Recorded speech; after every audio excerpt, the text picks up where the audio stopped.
So this is just like one day, like this was emptied yesterday. The interesting part of clothing is that people have like a nostalgic attachment. That sentimentality and nostalgia for their clothing and understanding of the value, how much they paid for the things as well, can come in very handy as far as the diversion of other materials as well. I'm Adam Barukowitz, and I'm the CEO founder of Wearable Collections. Our goal is to minimize the amount of textile waste that enters the landfills while maximizing reuse. Everything we're all about is convenience, and I think that that's like essential for New Yorkers in general. We are always trying to create these innovative hubs of collections, and one of the strategic partnerships that we made was with Grow NYC to bring clothing collection to the New York City Green Market Collection program. Grow NYC is a 48-year-old nonprofit in the mayor's office.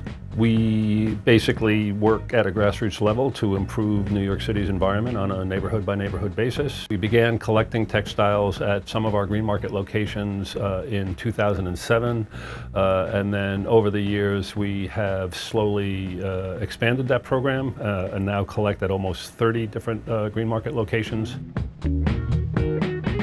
Fab Scrap is in the New York City Garment District, and we work with fashion brands, interior design brands to recycle their unwanted fabric and textiles.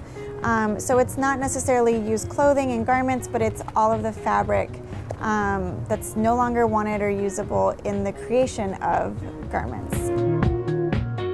So we're working with commercial textile waste.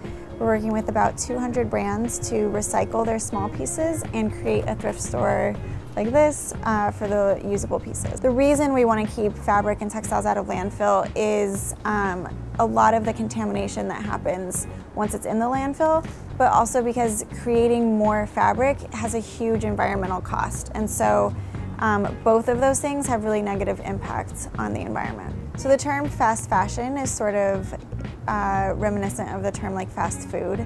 So it's clothing that is made very quickly, not necessarily with the highest quality materials or with respect to all of the people in the supply chain and fair labor practices.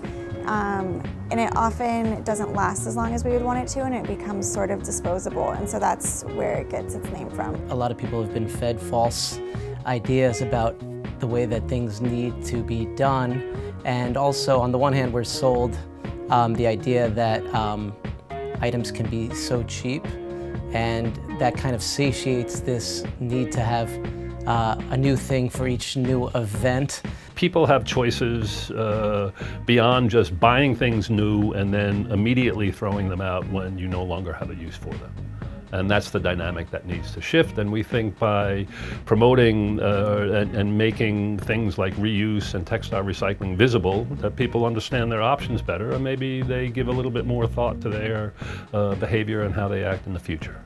I think more and more of clothing production has moved overseas. So less people are aware of sort of the work that goes into each garment. We're less connected to our clothing than ever, but clothing's not really made to be worn once and then forgotten. Decent clothing should be worn for a long time.